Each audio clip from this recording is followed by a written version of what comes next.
ಮಿತ್ರರೇ ನಮಸ್ಕಾರ. ಮಿತ್ರರೇ, ಕೆಲವರು SIR ಬಗ್ಗೆ ಪ್ರತಿನಿತ್ಯವೂ ಕೂಡ ಪ್ರಶ್ನೆ ಮಾಡ್ತಾ ಇದ್ರು, SIRನ ಅಪ್ಡೇಟ್ ಕೊಡಿ ಅಂತ. ನಾನು ಕೂಡ ಈ ಉತ್ತರ ಪ್ರದೇಶದ SIRನ ಡ್ರಾಫ್ಟ್ ಹೊರಗೆ ಬರಲಿ, ಆನಂತರವೇ ನಿಮಗೆ ಮಾಹಿತಿ ಕೊಡ್ತೀನಿ ಅಂತ ಅಂದುಕೊಂಡಿದ್ದೆ.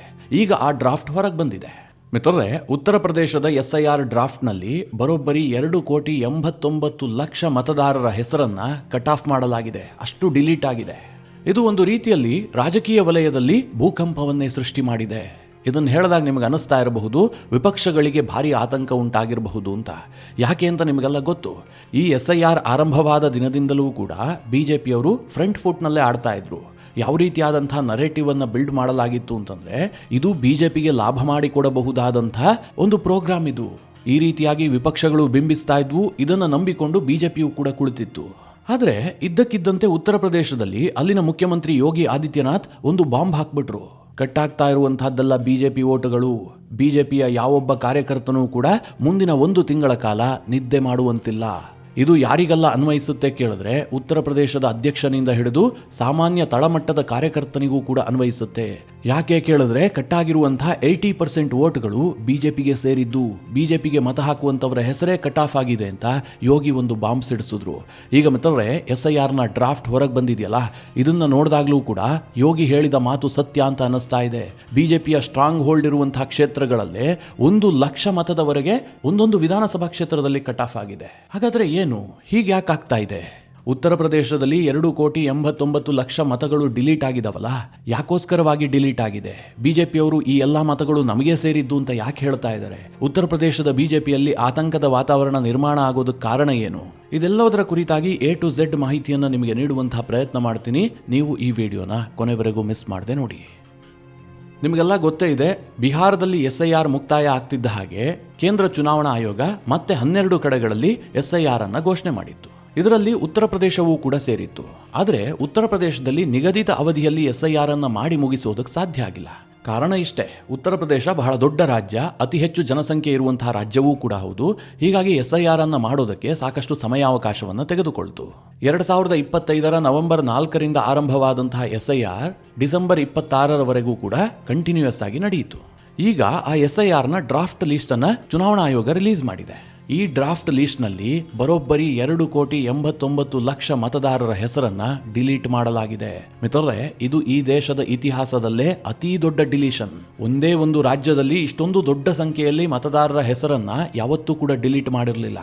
ಉತ್ತರ ಪ್ರದೇಶದಲ್ಲಿ SIR ಆರಂಭವಾಗುವಂತಹ ಸಂದರ್ಭದಲ್ಲಿ ಒಟ್ಟು 15,44,00,000 ಮಂದಿ ರಿಜಿಸ್ಟರ್ಡ್ ವೋಟರ್ಸ್ ಇದ್ರು. ಈಗ ಆ ಸಂಖ್ಯೆ 12,55,00,000ಕ್ಕೆ ಇಳಿಕೆ ಆಗಿದೆ. ಅಂದರೆ ಒಟ್ಟಾರೆಯಾಗಿ ಉತ್ತರ ಪ್ರದೇಶದಲ್ಲಿ 18.7% ಮತದಾರರು ವೋಟರ್ ಲಿಸ್ಟ್ನಿಂದ ಹೊರ ಹೋಗಿದ್ದಾರೆ. ಒಟ್ಟು ಸಂಖ್ಯೆ 2,89,00,000. ಇದು ಸಣ್ಣ ವಿಚಾರ ಅಲ್ಲ. ಯಾಕೆ ಕೇಳಿದ್ರೆ, ಉತ್ತರ ಪ್ರದೇಶದಲ್ಲಿ ಒಟ್ಟು 403 ವಿಧಾನಸಭಾ ಕ್ಷೇತ್ರಗಳಿದ್ದಾವೆ. ಈಗ 2,89,00,000 ಮತದಾರರ ಹೆಸರನ್ನ ಡಿಲೀಟ್ ಮಾಡಲಾಗಿದೆಯಲ್ಲ, ಇದನ್ನ 403 ವಿಧಾನಸಭಾ ಕ್ಷೇತ್ರಗಳಿಗೂ ಹಂಚಿದ್ದೆ ಆದರೆ ಒಂದೊಂದು ವಿಧಾನಸಭಾ ಕ್ಷೇತ್ರದಲ್ಲಿ 71,712 ಮಂದಿಯ ಹೆಸರು ಡಿಲೀಟ್ ಆಗಿದೆ. ನಿಮಗೆಲ್ಲ ಗೊತ್ತು, ವಿಧಾನಸಭಾ ಚುನಾವಣೆಯಲ್ಲಿ 500,000 ಮತಗಳು ಕೂಡ ಮ್ಯಾಟರ್ ಆಗುತ್ತೆ. ಅಷ್ಟೇ ಅಂತರದಲ್ಲಿ ಗೆಲುವು ಸೋಲು ಕೂಡ ನಿರ್ಧಾರ ಆಗುತ್ತೆ. ಅಂತಹದ್ರಲ್ಲಿ ಒಂದೊಂದು ವಿಧಾನಸಭಾ ಕ್ಷೇತ್ರದಲ್ಲೂ ಕೂಡ ಸರಾಸರಿ 71,000 ಮತಗಳು ಡಿಲೀಟ್ ಆಗಿದೆ ಅಂತಂದ್ರೆ ರಾಜಕೀಯವಾಗಿ ಭೂಕಂಪ ಆಗತ್ತಾ ಇಲ್ವಾ ಅಂತ ನೀವೇ ಯೋಚನೆ ಮಾಡಿ. ಇದು ಬಹಳ ದೊಡ್ಡ ಮ್ಯಾಟರ್. ಯಾಕೆ ಕೇಳಿದ್ರೆ, ಈ ಹಿಂದೆ SIR 2ನೇ ಹಂತದಲ್ಲಿ ಆರಂಭವಾಯ್ತಲ್ಲ, ಆಗ ಎಲ್ಲರೂ ಏನಂದುಕೊಂಡಿದ್ರು, ಅತಿ ಹೆಚ್ಚು ಮತಗಳು ಡಿಲೀಟ್ ಆಗುವಂತಹದ್ದು ಪಶ್ಚಿಮ ಬಂಗಾಳದಲ್ಲಿ. ಅದಕ್ಕೆ ಕಾರಣ ಏನು ಕೇಳಿದ್ರೆ, ಅಲ್ಲಿ ಬಾಂಗ್ಲಾದೇಶದಿಂದ ಒಳನುಸುಳುಕೋರರ ಸಮಸ್ಯೆ ಇದೆ. ಅವರನ್ನೂ ಸಹ ವೋಟರ್ ಲಿಸ್ಟ್ನಲ್ಲಿ ಸೇರಿಸಿದಂತಹ ಆರೋಪಗಳಿದೆಯಲ್ಲ. ಈಗ SIR ಆಗ್ತಿದ್ದ ಹಾಗೆ ಹಾಲು ನೀರು ಬೇರೆ ಆಗತ್ತೆ. ಬಂಗಾಳದಲ್ಲಿ ಅತಿ ಹೆಚ್ಚು ವೋಟರ್ ಲಿಸ್ಟ್ನಲ್ಲಿ ಹೆಸರು ಡಿಲೀಟ್ ಆಗತ್ತೆ ಹೀಗಂತ ಎಲ್ಲರೂ ಅಂದುಕೊಂಡಿದ್ರು. ಆದರೆ ಆಗಿದ್ದೇ ಬೇರೆ. ಬಂಗಾಳದಲ್ಲಿ ಅತ್ಯಂತ ಕಡಿಮೆ ಹೆಸರುಗಳು ಡಿಲೀಟ್ ಆದವು. ಉತ್ತರ ಪ್ರದೇಶದಲ್ಲಿ ಅತಿ ಹೆಚ್ಚು ಹೆಸರುಗಳು ಡಿಲೀಟ್ ಆದವು. ನಿಮಗೆ ಎಲ್ಲ ರಾಜ್ಯದ ಅಂಕಿಅಂಶಗಳನ್ನು ಚಿಕ್ಕದಾಗಿ ಹೇಳ್ಬಿಡ್ತೀನಿ. ಮೊಟ್ಟ ಮೊದಲು SIR ಆರಂಭಗೊಂಡಿದ್ದು ಬಿಹಾರದಲ್ಲಿ. ಬಿಹಾರದ ಫೈನಲ್ ವೋಟರ್ ಲಿಸ್ಟ್ನಲ್ಲಿ ಎಷ್ಟಪ್ಪ ವ್ಯತ್ಯಾಸ ಆಗಿತ್ತು ಕೇಳಿದ್ರೆ, ಈ ಮೊದಲಿಗಿಂತ 5.95% ಹೆಸರುಗಳನ್ನು ಮಾತ್ರ ಡಿಲೀಟ್ ಮಾಡಲಾಗಿತ್ತು. ಪಶ್ಚಿಮ ಬಂಗಾಳದ ಡ್ರಾಫ್ಟ್ನಲ್ಲಿ 7.57% ಹೆಸರುಗಳು ಡಿಲೀಟ್ ಆಗಿದ್ದಾವೆ. ಅಂದರೆ 58 ಲಕ್ಷ ಹೆಸರುಗಳು ಡಿಲೀಟ್ ಮಾಡಲಾಗಿದೆ. ತಮಿಳುನಾಡಿನಲ್ಲಿ ಸ್ವಲ್ಪ ಜಾಸ್ತಿ ಇದೆ. ತಮಿಳುನಾಡಿನಲ್ಲಿ 97 ಲಕ್ಷ ಹೆಸರುಗಳನ್ನು ಡಿಲೀಟ್ ಮಾಡಲಾಗಿದೆ. ಇದು ಒಟ್ಟಾರೆ ತಮಿಳುನಾಡಿನ ಮತದಾರರಲ್ಲಿ 15.2%. ಇನ್ನು ಕೇರಳದಲ್ಲಿ ಕೇವಲ 24 ಲಕ್ಷ ಹೆಸರುಗಳು ಡಿಲೀಟ್ ಆಗಿದ್ದಾವೆ. ಹಾಗೆ ಮಧ್ಯಪ್ರದೇಶದಲ್ಲಿ 43 ಲಕ್ಷ ಹೆಸರುಗಳನ್ನು ಡಿಲೀಟ್ ಮಾಡಲಾಗಿದೆ. ಇಲ್ಲಿ ನಾನು ಹೇಳ್ತಾ ಇರೋದೆಲ್ಲದೂ ಕೂಡ ಡ್ರಾಫ್ಟ್ ಲಿಸ್ಟ್ನ ವಿಚಾರ. ಇದು ಫೈನಲ್ ಅಲ್ಲ. ಚುನಾವಣಾ ಆಯೋಗ ನಂತರದಲ್ಲಿ ಫೈನಲ್ ಲಿಸ್ಟನ್ನು ರಿಲೀಸ್ ಮಾಡುತ್ತೆ. ಆದರೆ ಈಗ ಡ್ರಾಫ್ಟ್ ಏನು ರಿಲೀಸ್ ಆಗಿದೆಯಲ್ಲ, ಇದರ ಆಧಾರದಲ್ಲಿ ನೋಡೋದಾದರೆ ಗುಜರಾತ್ನಲ್ಲಿ 74 ಲಕ್ಷ ಹೆಸರುಗಳು ಡಿಲೀಟ್ ಆಗಿದ್ದಾವೆ, ರಾಜಸ್ಥಾನದಲ್ಲಿ 42 ಲಕ್ಷ ಹೆಸರುಗಳು ಡಿಲೀಟ್ ಆಗಿದ್ದಾವೆ, ಹಾಗೆ ಛತ್ತೀಸ್ಗಢದಲ್ಲಿ 27 ಲಕ್ಷ ಮತದಾರರ ಹೆಸರು ಡಿಲೀಟ್ ಆಗಿದೆ. ಆದರೆ ಈ ಎಲ್ಲ ರಾಜ್ಯಗಳಲ್ಲಿ ಡಿಲೀಟ್ ಆದಂತಹ ಪರ್ಸೆಂಟೇಜ್ ಇದೆಯಲ್ಲ, ಇದು ಕೇವಲ 8ರಿಂದ 10%, ಕೆಲವು ಕಡೆ ಮಾತ್ರ 12-14% ಇದೆ. ಆದರೆ ಉತ್ತರ ಪ್ರದೇಶದಲ್ಲಿ 18.7%ನಷ್ಟು ಹೆಸರುಗಳು ಡಿಲೀಟ್ ಆಗಿ ಹೋಗಿದೆ. ಹಾಗಾದರೆ ಉತ್ತರ ಪ್ರದೇಶದಲ್ಲಿ ಯಾರ ಹೆಸರುಗಳನ್ನು ಡಿಲೀಟ್ ಮಾಡಲಾಗಿದೆ ಕೇಳಿದ್ರೆ, ಮುಖ್ಯವಾಗಿ 46,23,000 ಮಂದಿ ಡೆತ್ ಆಗಿದೆ. ಅವರ ಹೆಸರು ಈ ಹಿಂದೆ ಲೀಸ್ಟ್ನಲ್ಲಿತ್ತು, ಆದರೆ ಈಗ ಅವರು ಬದುಕಿಲ್ಲ. ಹೀಗಾಗಿ 46,23,000 ಹೆಸರುಗಳನ್ನು ಡೆತ್ ಆಧಾರದಲ್ಲಿ ಡಿಲೀಟ್ ಮಾಡಲಾಗಿದೆ. ಇನ್ನು 25,47,000 ಹೆಸರುಗಳು ನಕಲಿಯಾಗಿದೆ. ಅಂದರೆ ಅವರುಗಳ ಹೆಸರು 2 ಕಡೆ ರಿಜಿಸ್ಟರ್ ಆಗಿರಬಹುದು, 3 ಕಡೆ ರಿಜಿಸ್ಟರ್ ಆಗಿರಬಹುದು. ಹೀಗೆ ಒಟ್ಟು 25,47,000 ಹೆಸರುಗಳನ್ನು ಡಿಲೀಟ್ ಮಾಡಲಾಗಿದೆ.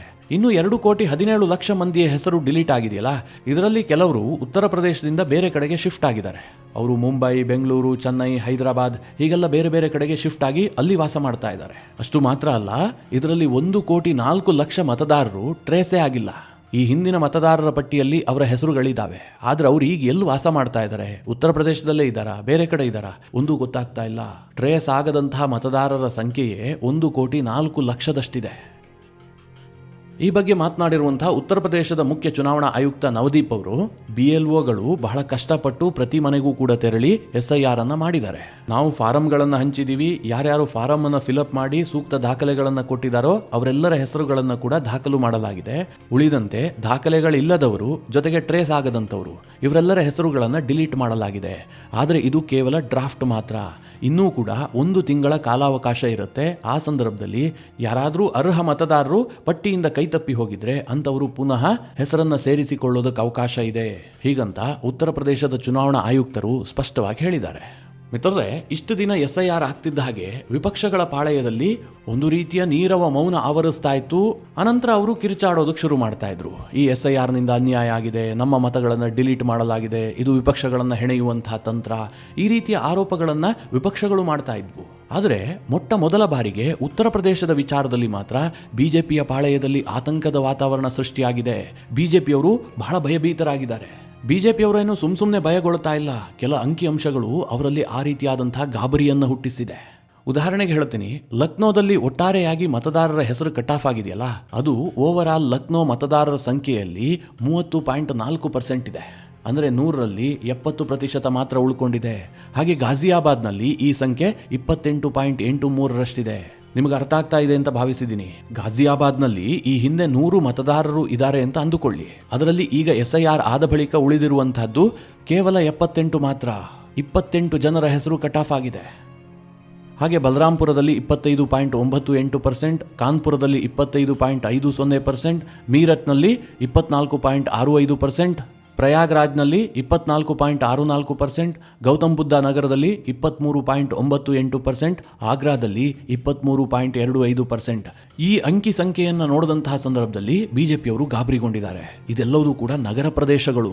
ಜೊತೆಗೆ BJPಯ ಸ್ಟ್ರಾಂಗ್ ಹೋಲ್ಡ್ ಇರುವಂತಹ ಕ್ಷೇತ್ರಗಳು ಯಾವ್ಯಾವ್ದಿದೆಯೋ ಅಲ್ಲೇ ಅತಿ ಹೆಚ್ಚು ಮತಗಳು ಕಟ್ ಆಫ್ ಆಗಿದ್ದಾವೆ. ಉದಾಹರಣೆಗೆ ಹೇಳಬೇಕು ಅಂತಂದ್ರೆ, ಮೀರತ್ ಜಿಲ್ಲೆಯ 3 ವಿಧಾನಸಭಾ ಕ್ಷೇತ್ರಗಳಲ್ಲಿ ಒಂದೊಂದು ವಿಧಾನಸಭಾ ಕ್ಷೇತ್ರದಲ್ಲೂ ಕೂಡ 1 ಲಕ್ಷಕ್ಕಿಂತ ಹೆಚ್ಚು ಮತದಾರರ ಹೆಸರನ್ನ ಕಟ್ ಆಫ್ ಮಾಡಲಾಗಿದೆ. ಆ ಎಲ್ಲಾ ಕ್ಷೇತ್ರಗಳು ಕೂಡ BJPಗೆ ಸೇರಿದಂತಹ ಕ್ಷೇತ್ರಗಳು. ಅಂದ್ರೆ ಅಲ್ಲಿ BJPಯವರೇ ಗೆದ್ದು ಬರ್ತಾ ಇದ್ದಾರೆ. ಹೀಗಾಗಿ ಉತ್ತರ ಪ್ರದೇಶದ ಮುಖ್ಯಮಂತ್ರಿ ಯೋಗಿ ಆದಿತ್ಯನಾಥ್ ಈ ಬಗ್ಗೆ ಬಹಳ ಸೀರಿಯಸ್ ಆಗಿದ್ದಾರೆ. ಈ SIRನಲ್ಲಿ ಹೀಗಾಗ್ತಾ ಇದೆ ಅಂತ ಗೊತ್ತಾಗ್ತಿದ್ದ ಹಾಗೆ ಯೋಗಿ ಆದಿತ್ಯನಾಥ್ ಉತ್ತರ ಪ್ರದೇಶದ BJPಯ ಅಧ್ಯಕ್ಷರಾದಂತಹ ಪಂಕಜ್ ಚೌಧರಿ ಹಾಗೂ ಸಂಘಟನಾ ಕಾರ್ಯದರ್ಶಿಯಾದಂತಹ ಧರ್ಮಪಾಲ್ ಚೌಧರಿ ಇವರನ್ನೊಳಗೊಂಡಂತಹ ಒಂದು ಸಭೆಯನ್ನು ಕರೀತಾರೆ. ಯೋಗಿ ನಡೆಸಿದಂತಹ ಈ ಸಭೆಯಲ್ಲಿ ವಿಡಿಯೋ ಕಾನ್ಫರೆನ್ಸ್ ಮೂಲಕವಾಗಿ ಉತ್ತರ ಪ್ರದೇಶದ ಎಲ್ಲಾ BJPಯ MPಗಳು ಮತ್ತು MLAಗಳು ಎಲ್ಲರೂ ಭಾಗಿಯಾಗ್ತಾರೆ. ಈ ಸಭೆಯಲ್ಲಿ ಯೋಗಿ ಬಹಳ ಕ್ಲಿಯರ್ ಆಗಿ ಒಂದು ಆದೇಶವನ್ನು ಮಾಡ್ತಾರೆ.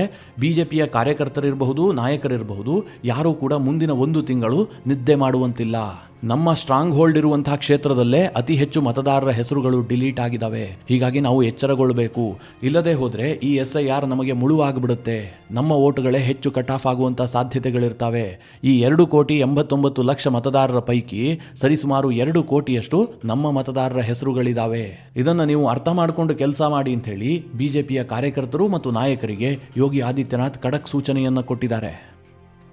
ಹಾಗಾದರೆ ಯೋಗಿ ಆದಿತ್ಯನಾಥ್ ಅವರಿಗಿರಬಹುದು ಅಥವಾ ಬಿಜೆಪಿ ಅವರಿಗಿರಬಹುದು, ಈಗ ಕಟ್ ಆಫ್ ಆದಂತಹ ಮತಗಳು ನಮ್ಮದೇ ಅಂತ ಯಾಕೆ ಅನಿಸ್ತಾ ಇದೆ? ಈ ರೀತಿ ಅನುಮಾನ ಬರೋದಕ್ಕೆ ಏನು ಕಾರಣ ಕೇಳಿದ್ರೆ, ಹೆಚ್ಚಿನ ಹಿಂದೂಗಳು ಈ SIR ವಿಚಾರದಲ್ಲಿ ನಿರುತ್ಸಾಹವನ್ನು ತೋರಿಸಿರುವಂತಹ ಸಾಧ್ಯತೆಗಳಿದ್ದಾವೆ. ಯಾಕೆ ಕೇಳಿದ್ರೆ, ಉತ್ತರ ಪ್ರದೇಶದಲ್ಲಿ ಸದ್ಯಕ್ಕೆ ಯಾವುದೇ ಚುನಾವಣೆ ಇಲ್ಲ. ಚುನಾವಣೆ ಇರುವಂತಹದ್ದು 2027ರಲ್ಲಿ. ಹೀಗಾಗಿ ಚುನಾವಣೆ ಬಂದಾಗ ನೋಡ್ಕೊಳ್ಳೋಣ ಅಂತ ಸುಮ್ಮನೆ ಕೂತಿರಬಹುದೇನೋ ಅನ್ನುವಂಥ ಅನುಮಾನ ಬಿಜೆಪಿಯವರಿಗಿದೆ. ಎರಡನೆಯದಾಗಿ, ಬಿಜೆಪಿಯನ್ನ ಬೆಂಬಲಿಸುವಂತಹ ಹಿಂದೂಗಳು ಯಾರಿದ್ದಾರೆ ಅವರಿಗೆ ಈ ಮತದಾನದ ಪ್ರಕ್ರಿಯೆಯಲ್ಲಿ ಮೊದಲಿನಿಂದಲೂ ಕೂಡ ನಿರುತ್ಸಾಹ. ಅವರು ಸೋಷಿಯಲ್ ಮೀಡಿಯಾದಲ್ಲಿ ಬಹಳ ಕಮೆಂಟ್ ಹಾಕ್ತಾ ಇರ್ತಾರೆ, ಬಿಜೆಪಿಯನ್ನ ಬೆಂಬಲಿಸ್ತಾ ಇರ್ತಾರೆ. ಆದರೆ ಚುನಾವಣೆ ದಿನ ಮಾತ್ರ ಅವರು ಮತದಾನಕ್ಕೆ ಬರೋದಿಲ್ಲ. ಒಂದ ಲಾಂಗ್ ವೀಕೆಂಡ್ ಬಂದಿದೆ ಅಂತ ಎಲ್ಲೋ ಫ್ಯಾಮಿಲಿ ಜೊತೆ ಟ್ರಿಪ್ ಹೋಗ್ತಾರೆ, ಇಲ್ಲ ನಾನು ಒಬ್ಬ ಮತದಾನ ಮಾಡದೇ ಇದ್ರೆ ಮೋದಿ ಏನು ಸೋತೋಗ್ತಾರ ಅಂತ ಮನೇಲಿ ಕೂರ್ತಾರೆ. ಈ ರೀತಿಯ ಸೋಮಾರಿತನ ಜೊತೆಗೆ ಆಲಸ್ಯ ಇದೆಯಲ್ಲ, ಇದು ಬಹಳಷ್ಟು ಮಂದಿಗಿದೆ.